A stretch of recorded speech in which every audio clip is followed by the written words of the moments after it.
Hi, welcome back to Future Fast, and I hope you've been having some great time listening to very interesting conversations that we bring from across the world. And today, like always, we have a very interesting guest. And before I introduce our guest, I just want to confirm. I hope you're subscribing to Future Fast and just not taking in once in a while. And if you do that, that's fine. But I really urge you, please do subscribe and jump into the conversation.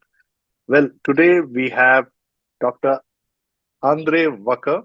He's a humanist, change manager, team leader, certified coach, independent consultant, energy transition professional, and most importantly, he is a thought leader in nuclear energy.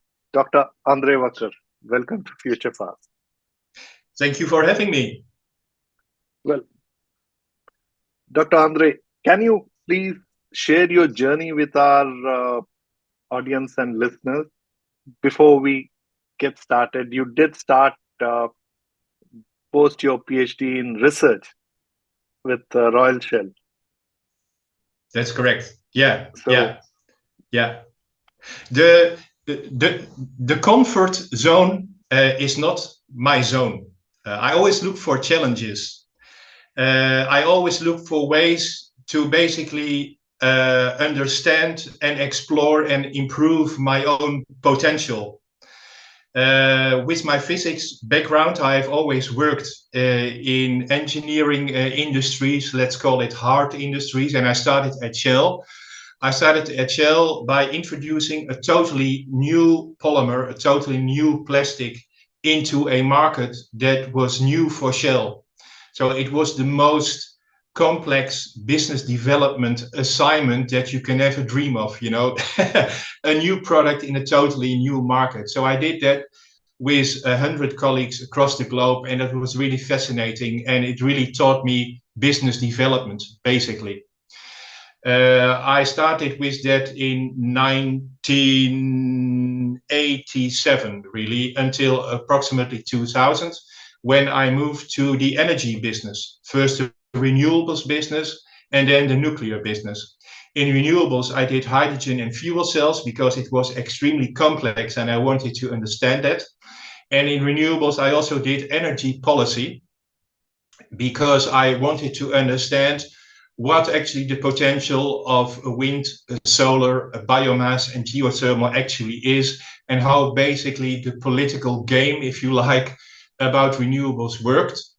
And after that, I did really very challenging things in the nuclear industry with decommissioning of German nuclear power plants, doing all kinds of safety work in France. And along that, I led small and bigger teams of professionals. So basically, to summarize, I did a hell of a lot on innovation in not a very comfortable zone, learned a lot about my qualities and my potential. And most importantly, I learned that most projects and most challenges and most ventures and even organizational changes actually don't crash on content, but they crash on human interaction and they crash on people, basically. And that got me ever more interested during my career to basically understand people. If you want to understand business, you need to understand people. So I became a professional certified coach. And basically what I'm doing today as an independent consultant since more than 5 years is basically coaching, supporting, and developing people and organizations to become a better version of themselves. And the second thing is that because I know so much, if I may say so, about the energy transition and all the energy and clean energy technologies, where I am actually convinced that nuclear is the very best option we have, right? I am acting as a champion for nuclear energy on LinkedIn, but also on the public debate about the energy transition. wonderful. And how do you transition? You started off in the research division and moved into business development. That doesn't look like a very organic projection for any anybody, right? Usually they move within the research and you move into business development. And then Yeah, from business development in the polymer space within the petroleum company, you move into uh, hydrogen fuel cell. yeah, So tell me something. One, of course, you did mention that it's the curiosity that led you to do that, but hydrogen fuel cell is like AI, right? But only thing I feel is that it is yet to arrive while AI arrives, right? There has been a talk about hydrogen fuel cell forever.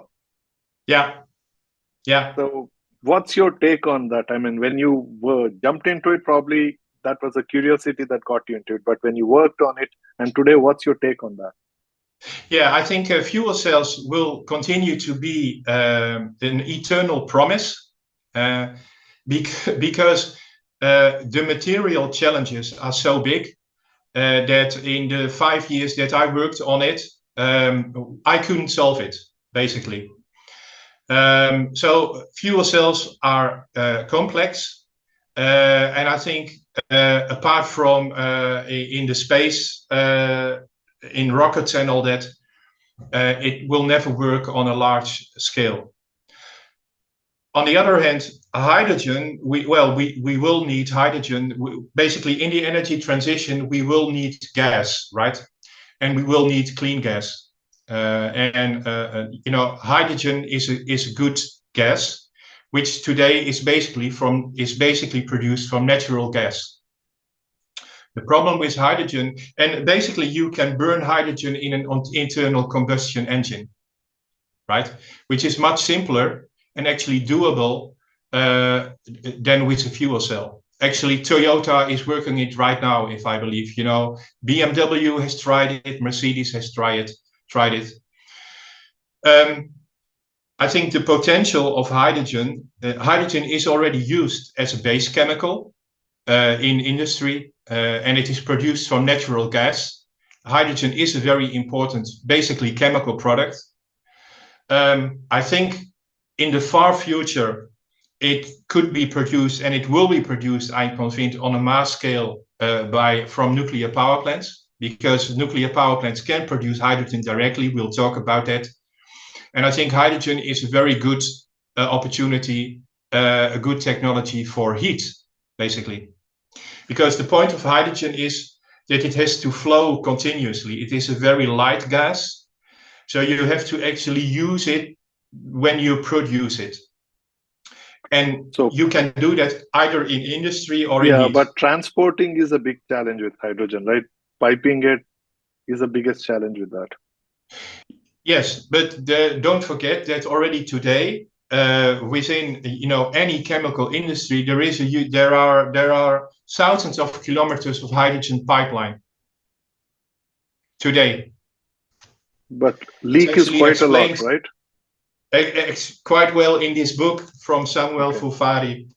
And this can, if I understand it correctly, I'm not really an expert in hydrogen pipelines, but when I read the expert, it can be current natural gas pipelines could be transformed relatively easily into hydrogen pipelines.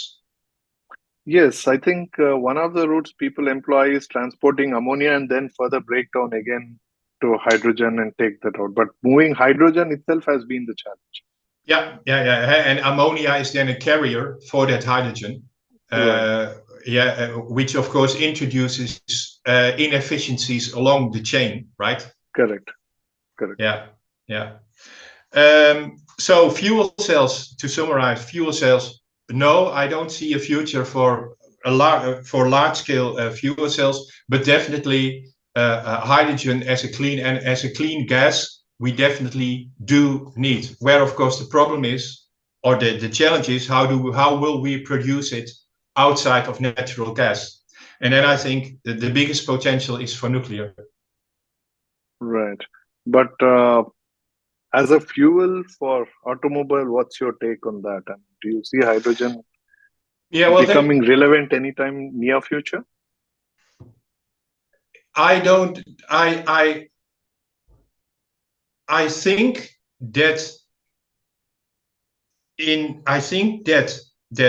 for large distances and for the more heavier vehicles, hydrogen will be the fuel of the future. What is needed is, of course, that we have to find a way to effectively compress hydrogen at gas stations to fuel these vehicles, right? There will be losses attached to that. That is inevitable. But assuming that fossil will be gone, in 100 years, I think that hydrogen in transportation, probably by internal combustion engines, not by fuel cells, but by relatively simple internal combustion engines, right?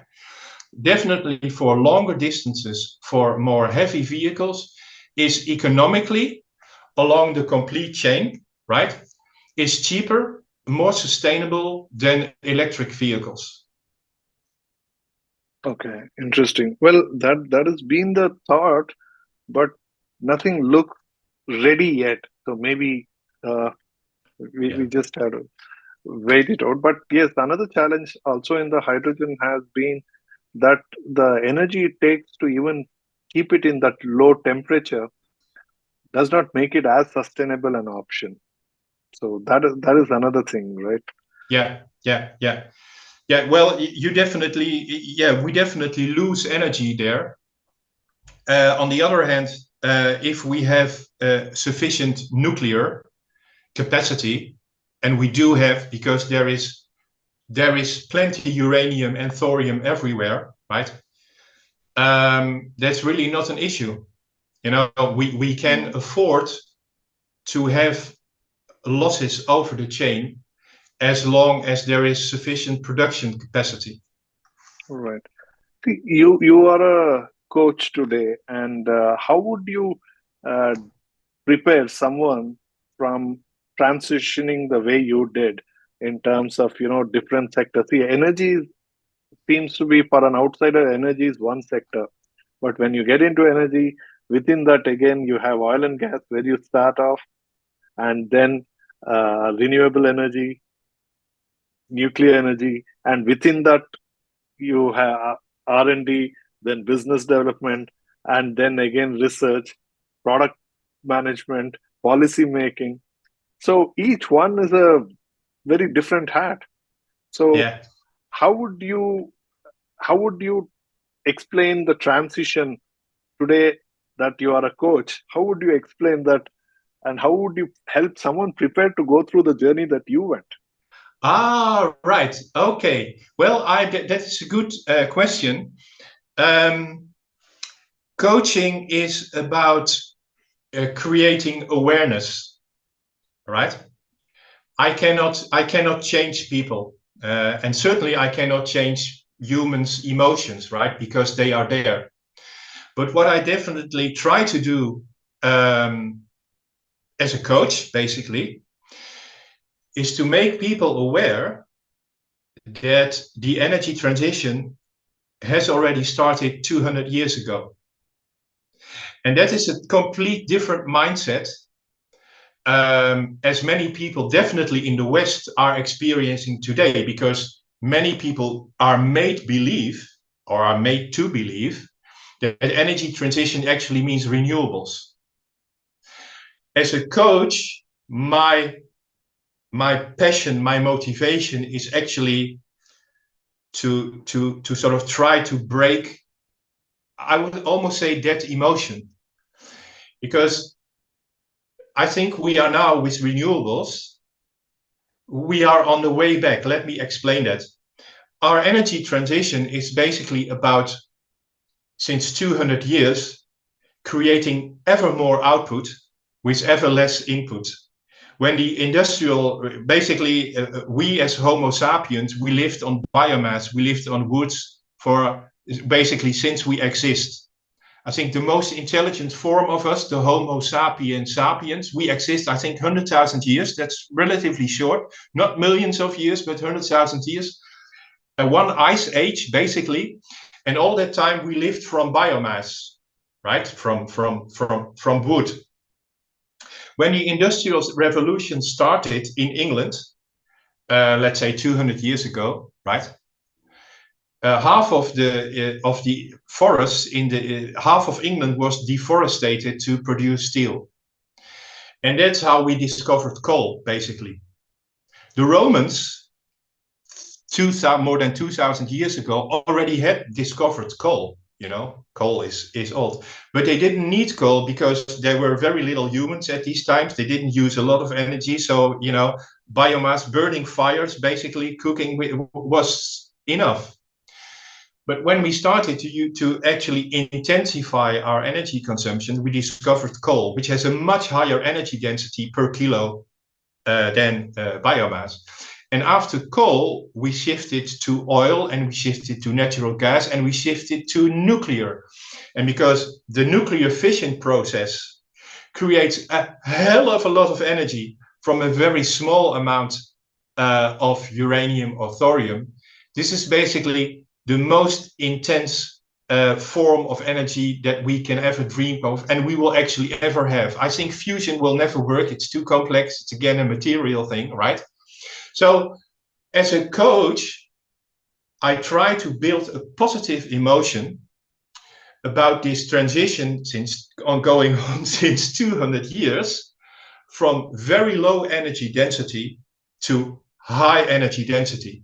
And high energy density is good for people and planet because we produce as much as possible energy from as less as possible natural resources with as less as possible footprint. You know, take my country, the Netherlands. We could power the Netherlands with electricity, heat, and hydrogen, as we talked about, from just 25 nuclear power plants. If we would do that with renewables, right, we would need something like 20,000 mega wind turbines, 150 million solar panels, a province full of biomass, thousands of geothermal wells. Now imagine what the natural resources input for that would be, right? And what the footprint in terms of space consumption, in terms of waste, would actually mean. So what I'm trying to do as a coach on my teachings on LinkedIn, but also when I am invited to panel discussions or sometimes on TV, on the radio, to talk about energy density. And that there is really a great benefit of having nuclear as the most energy dense option that we have. And whether I am successful in that, can't tell. People listen to me, people read my posts, people look at my teachings. I now and then write in the quality newspapers. Let's see. But that is what I'm trying to do as a coach and as an energy transition professional. So how do you do transition yourself? How did you do the transition yourself from each of it? How did you unlearn and learn, and how do you structure it into your process? How do you engineer your own process to transition from one function to one technology to one sector to another? How do you do that? And you've done it consistently over a period of time. Yeah, I think how did I do it? I did it by allowing myself to do new things, and allowing myself to reinvent myself and to let it happen. You know, let's say being a certified coach right now. I understand that we as humans, basically, that even in our behavior in the here and now, actually what we do in the here and now and what we do today and the choices we make, right, is very much determined by all kinds of conditioning in the past. So we are defined by what our family and what our parents taught us, by the norms and values of our parents. And in that way, we are all conditioned. Very specifically, if I look at myself as a person, I am much more oriented towards humans than towards things, right? Nevertheless, my father wanted me to become an engineer, right? And to be appreciated by my father, who was a difficult person, actually. I sort of followed it, definitely as a child. You want to be appreciated. You want to be recognized. So I did. So I became an engineer, right? But as soon as I started to work at Shell and I had the opportunity to be in this exciting new polymer, new market business, right? I relatively quickly discovered that I am much more of a business developer, that I am much more interested in people, that I am interested in clients, that I'm interested in strategies and all that. And I gave that space. And I basically said, okay, let's discover this aspect of me. And I've done this all my life. And I'm still continuing to do that. And it basically saying, well, I want to develop my potential to the full. And that means that that there were very different, various moments in my life where I had to make, let's say, existential choices, right? And I made them. Well, And yeah, sorry, go ahead. And why did I make these choices? Yeah, I think, well, every human, you need a bit of courage, and you need a little bit of let's say out of the box desire, if you will. And that's me, that's me. I am not only a researcher in the scientific sense, but I'm also a researcher in the human sense. That is basically me. That is my character, always looking for how can I further develop my potential, and that's me. And I can pinpoint several moments in my life where I actually reinvented myself and took risks. Basically, you have to wanting to take risks, and if you're not comfortable with, that's fine too, right? That's okay. But let's say I am sort of a risk taker, although I take calculated risks. I don't do stupid things. Right, right, But I embrace challenges. right. So it's evident that you did manage to succeed after taking each of those risks because you kept moving very consistently and successfully. But how do you manage to get the people around you to align to you? Because see, it's just not about you making a choice, making a decision, right? See, Right, one, you work for a company, so you make an internal move. You need to convince your bosses to say that, listen, they should see you the way you are seeing yourself. right, And right. then when you move from one company to another, so how do you what do you how do you bulletproof yourself to one extent that they don't shoot you down, and two, not just that but also help you move? Yeah, So yeah, yeah, how do yeah, you yeah. bridge that? Yeah, that's a good point. I have well, let's say I have both empathy and power of analysis, right? So when I'm in a company, um, I am flexible enough to adapt to the needs of the company and to adapt to the environment. And as a person, because of my basically my empathy, I am a pretty, if I may say so, I still am a pretty successful middle manager because I understand people. I can articulate strategies. I can inspire people around common objectives. So I can do that. Nevertheless, I am pretty convinced about my own opinions and my own vision of the future So in every company where I actually worked until 5 years ago, at the end of the day, I basically crashed or clashed basically with top management, right? And that has to do with when I believe in something, I go 100% full on it. Whilst of course, and I don't compromise on that. And what I've learned in several organizations I worked for is that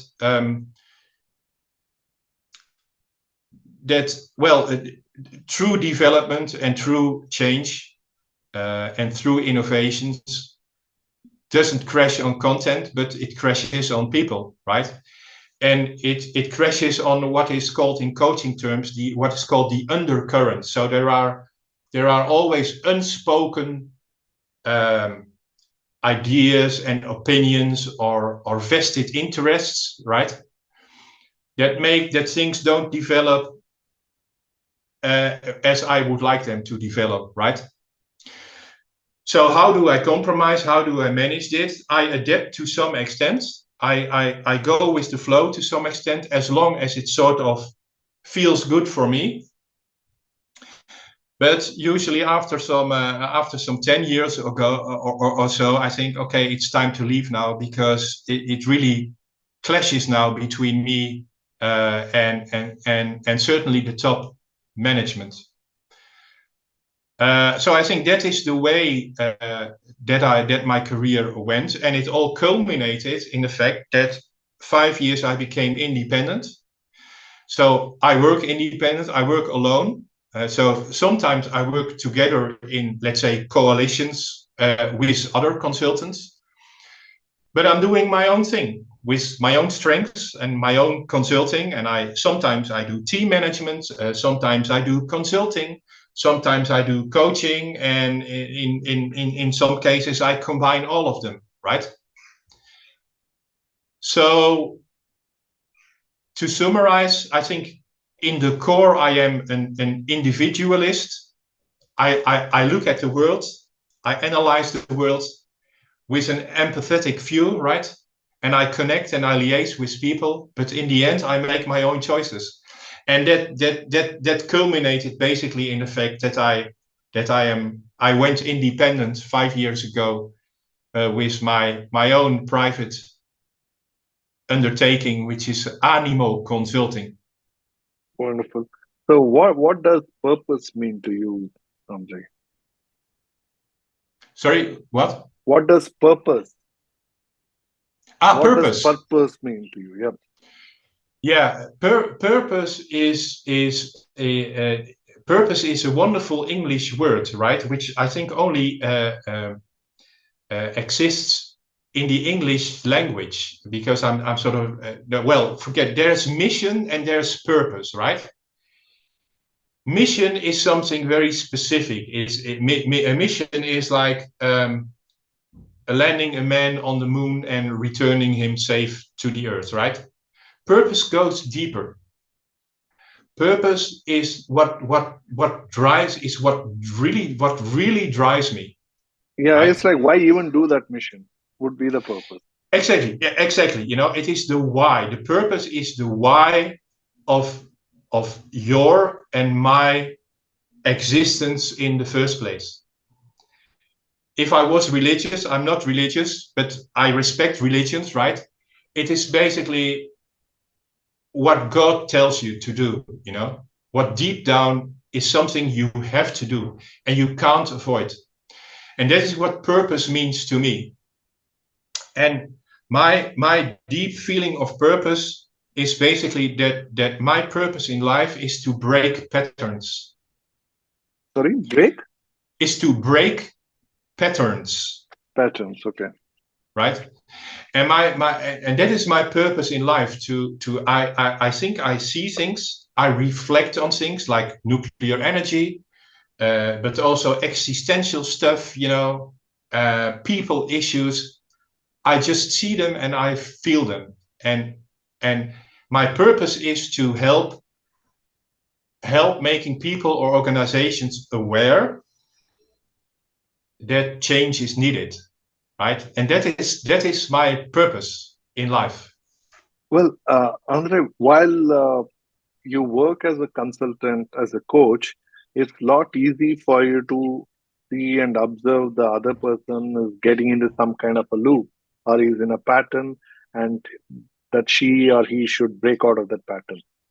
But when you are doing it yourself, see, I think it's not just for others. I think we all end up doing things in pattern. In fact, I found myself in a pattern too. And until another friend stopped me one day while we were having a conversation, he said, "Hey, you know what? It sounds like you're getting into some kind of a pattern. Yeah, Previously, the same thing, and then again, and now again, you are in the same thing. So you seem to be doing different things. But if you just step back, looks like you are getting into some kind of a loop. yeah, So that is what you're saying is pattern. It's very easy for us to observe somebody else is getting into a pattern or operating within a pattern. But how to do that for oneself? How do you do it for yourself? all right. Or do you I seek have an external help, or you have some methodology to do it for yourself? well, first of all, I continue always to listen and to registrate and to reflect. You know, also in what we are doing right now, I am still in touch with myself and actually feeling what is happening between you and me, right? So this also teaches me to basically, it is self-reflection that is important. That's one thing. And I do this 24/7, basically, right? How how how do you do that? Well, I mean, this is like uh, self-reflection. I mean that yoga and meditation, but that you actually cut yourself out. And but how do you do it consciously? Observe yourself while you're engaged in so many other things. How do you do that? all right, all right. Well, you can that is basically it's physic. It's a physical process. It Okay. is an emotional process. So whether I engage right now with you or with my wife in a couple of hours, you know, during lunch, I continue to feel and to registrate what happens inside, and that How is do you that. handle the conflicts of emotion parallelly? It's Well, it's not that not. you put your emotions to a box, right?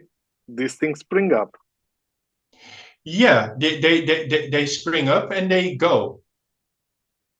So Uh, how do you let that pass? How do you do that part? I think that is what in coaching terms is called consciousness, Yeah. right? So I think what makes us as humans unique is that above uh, our physical sensations, above our emotions, and even above our thinking, there is something which is called consciousness, right? Yeah. That is the highest level with which we sort of that is at least how I interpret it.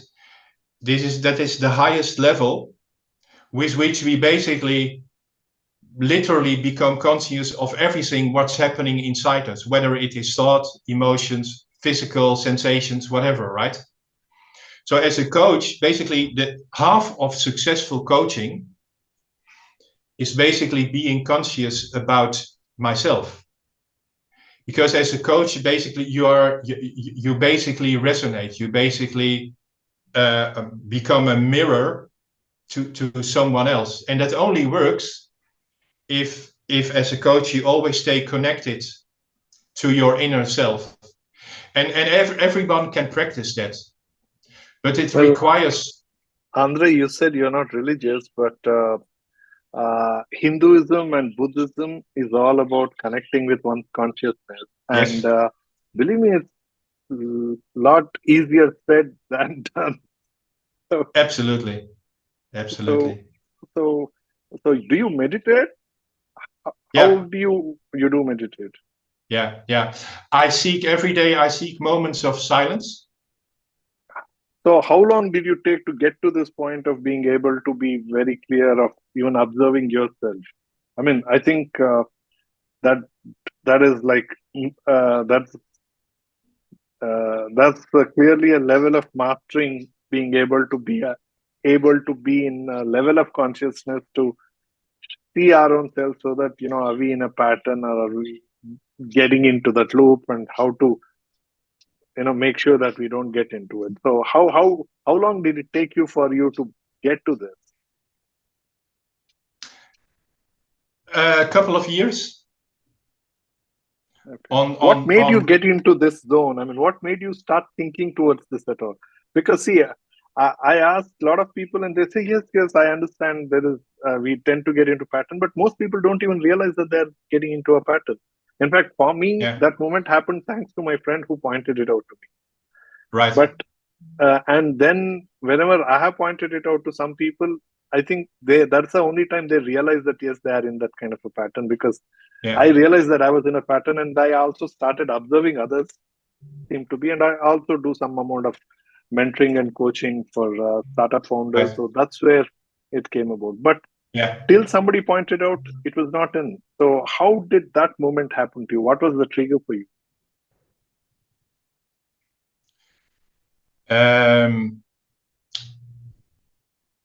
Was there one moment? Yeah, that's. I think the decisive moment was actually when in 2000. I think the start of letting go of thinking and letting go of old conditioning, right? And basically trusting my intuition, and letting go of thinking, right? I think that the decisive moment was 2006, when I self-published a novel. I wrote a novel about. Okay. It was pure fiction, right? But when I finalized the novel, I realized it was a lot about my past, right? And I realized I suddenly saw that I suddenly saw my own script, my own old script. I never published the novel. I self-published the novel. So and I tried to publish it at that time, and the publisher said, "You have talent. There is something in it, but you need to change half of the novel."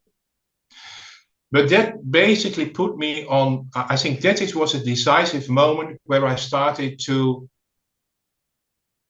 realize, but also to accept that there is much more than science and thinking in life, you know.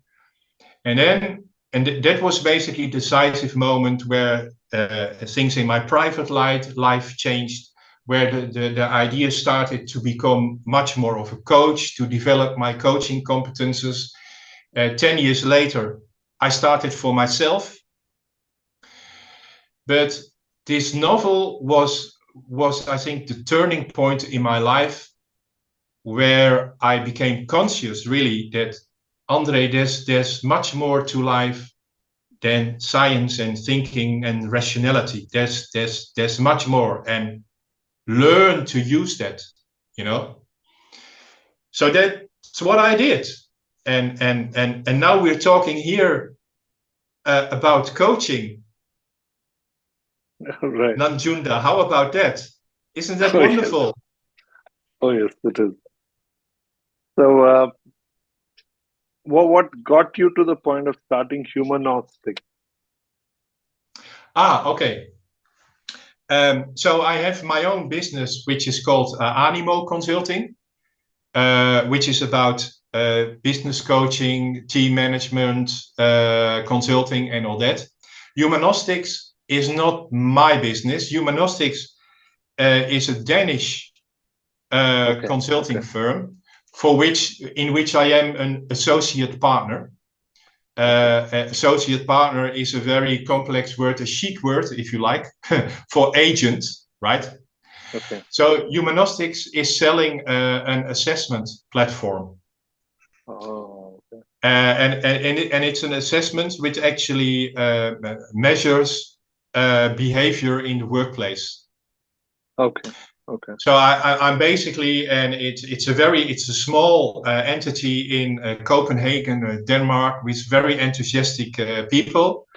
So parallel to my coaching, I have some business which I You create also for use that as humanistic. a tool. You use that as a tool for your coaching as well. Also, yeah, but I also sell the humanistic products, or the humanistic range of products. So they have a range of assessment tools with which I also have a small commercial business, So I use it in coaching, but I use it also independently to sell it, basically to pitch it and to sell it to companies, right? But it is again the human side. It is a tool actually to sort of measure behavior in the workplace and cognitive capabilities in the workplace, and use that as a recruiting tool, and also use it as a tool for strategic personnel planning. Yeah. So, Andre, who are the people who have influenced you in making you the person that you are today? Yeah, that's a very good question. I must say that in the end, I think I influenced myself the most. Let's say, I think the person who most first of all, it is my wife, I think. Yeah, it's my second wife, by the way, second marriage. Who think was, yeah, I would almost say the first person in my life who really supported and appreciated me as a human, and basically recognized and give space to my talents, basically. She is a safe haven, and so that is very important. And let's say more intellectually, there is a Dutch author, a famous Dutch author, one of the best Dutch authors. He is called Harry Mulisch. Well, you forget that name immediately, but when I read his books, in every sentence I recognize myself, because his way of thinking and his way of writing down his thoughts and his emotions, and interactions with other people, which is all fiction, it's all fiction. It influenced me a lot, right? Yeah. But then, when in my career, are there any specific leaders or so that made a strong impression on me? No, not really. No. Yeah, I found Harry Mulisch. We would probably read it as Harry. So Right. it's Hari is a name in India as well. The sound Hari may be written as Hari, but not Harry. Right. So it's a pretty common name here. It's name of one of the prominent deities in Hinduism. So you heard of the Trinity, Brahma, Vishnu, and Shiva. It's the name of Vishnu, Hari. So it's a very common name across India here. Okay. So it won't be easy to forget for us at least. Yeah. Well, his most famous and intriguing book is called The Discovery of Heaven. Okay, but it's a fiction, you said. He writes fiction. It's fiction. Yeah. Okay.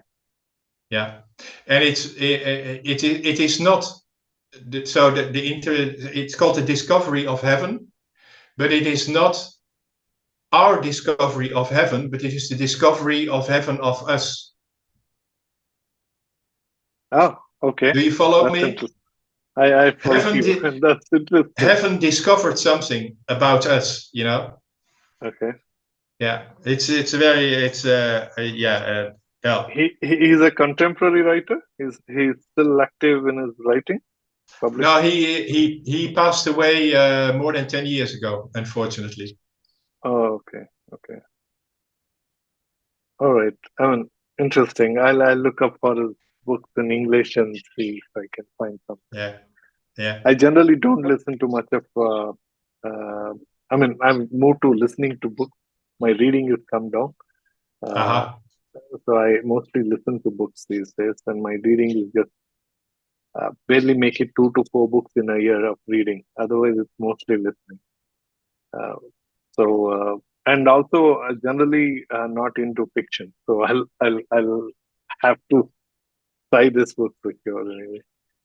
So in fact, one more question I wanted to ask you in terms of what do you read? What kind of books do you follow? Podcasts? Can you recommend to some of our listeners? What kind of books can you recommend? Books and podcasts are something I also see in your backdrop. Yeah, there is. Well, the when it comes to the energy transition, as basically as the way I explained my view on the energy transition and why the energy transition today in the media is so much focused on renewables, has to do with the enormous gap in the modern world between basically myths and facts. Mm-hmm. And although as a coach, I am very much focused on emotions and scripts and all that, there are still hard facts which I think everybody needs to know and needs to understand and needs to appreciate. And in that context, I have read with great joy 2 books, and I would recommend them to everyone. That is Factfulness of Hans Rosling, the late Hans Rosling, and Björn Lomborg, False Alarm. And Hans Rosling explains why most people's views on the world and where we stand is so negative, whilst the planet is doing great, actually, if you look at the facts, in all aspects. And the same holds for climate change. Björn Lomborg, he has a very well documented book in which basically he says, man-made climate change is real, and I support that because we emit 2 times more CO2 than pre-industrial. This is real, and of course CO2 is a greenhouse gas. That is a fact, right? So it does something with the climate. That is clear. Nevertheless, he looks very carefully and underpinned with facts, actually, if he looks at natural disasters, and he's not the only one. He looks at natural disasters, so flooding, droughts, and all that, and looks at the statistics. And what he basically says is that if you really carefully look at the statistics, also on wildfires, anything, that basically there's maybe a small difference in the statistics of natural disasters between today, 2023, and 100 years ago, but the difference is not big. And moreover, what is more important is, thanks to the fact that we are so much richer than 100 years ago, and we have so much better technology, and we have so much better water management, that the number of casualties as a consequence of natural disasters is just 1% of the number of casualties we had 100 years ago. And I think that is something that inside that consciousness, basically. So basically the statistics about natural disasters, about climate change, what is really happening, is so much different than we hear regularly in the media. There's a lot of attention for natural disasters, And the flooding recently in Pakistan, I believe, was a disaster, but Pakistan had the same flooding 50 years ago as well, with much more loss of human life, right? And today, well, the Netherlands, half of the Netherlands is below sea level. There are 100 million worldwide. There are probably something like 100 million people living safely below sea level. At the end of the century, it might be 150 million. Is that a challenge? Yes, that is a challenge, but we can manage that. You know, we Homo sapiens, we adapt since we exist, right?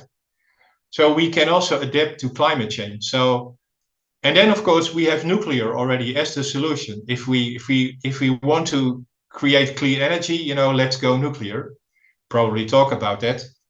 But these are two very important books which basically come with evidence, with facts about how our planet really looks like today, and it is much better than many people are made to believe. So I recommend everyone who watches this great program to read these two books. Wonderful, fantastic recommendations. But of course, the false alarm, quite controversial in that sense. Well, factfulness, I think, is far more accepted across. Yeah, because factfulness doesn't really attack the current narrative, right? Correct. It doesn't attack. And also, it has a very consultative approach to the way things are presented, whereas false alarm hits you on the face. So. Yeah. No, that's correct. Nevertheless, I support Lomborg, right? Yeah.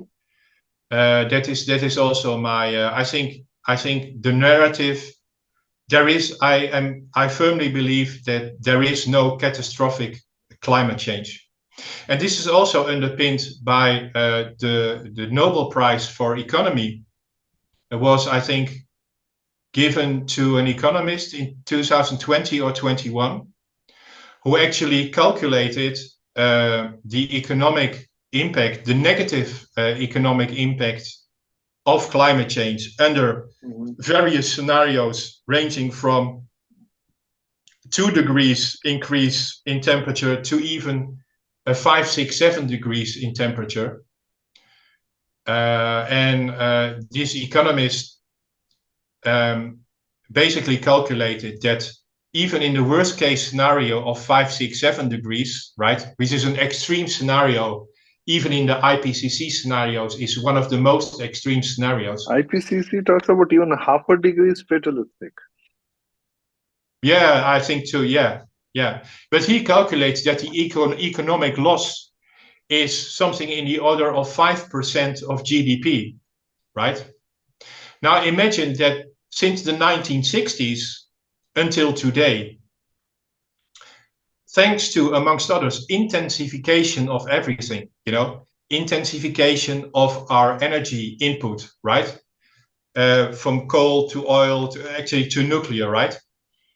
The global GDP since the 1960s has increased by a factor of 100. Basically because everybody got more rich, specifically the New World, which I call China, India, and the Middle East, right, has enormously and still is increasing in wealth, right? So global GDP has increased by a factor of 100 and will continue to increase, right? So let's assume that by the end of this century, thanks to human progress, thanks to better education, thanks to climate protection, thanks to building dikes, thanks to water management, thanks to nuclear energy, thanks to IT, thanks to globalization, you know, you name it. Our global GDP has increased by a factor of 50, something like that. So can we afford to lose 5% of that GDP due to climate change? Yes, we can. Yeah, the argument is fair. Sure. Well, But thank it's you. not, it is not compatible with the narrative. Well, then the narrative is wrong, you know? Well, that's actually one of the reasons for me to start Future Fast, where I think I, there are popular worldviews, the narrative, Yeah, and they are typically backed by experts. See, I like to believe that experts know what they're talking, but what we generally forget is experts are have expertise in a very narrow space, yeah, and it is very wrong to use that narrow opinion across a wider spectrum and sure. paint that this expertise holds good for everything is Yeah, where it is happening and justifying the popular narrative. And yeah, unfortunately, the influencers and politicians or those who have such an agenda tend to use these expert opinions, which are made in one thin strip their expertise, which is very correct in that context, and yeah, they tend to stretch it to fit into their narrative.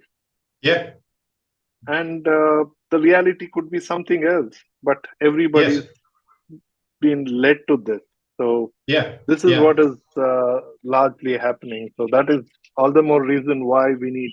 I thought we should do this kind of conversation, Absolutely. No, and you know, bring and more. compliments for that. And I'm with you on that. And I have no problems with that. You know, that there are various narratives and various opinions also on climate change. That's fine.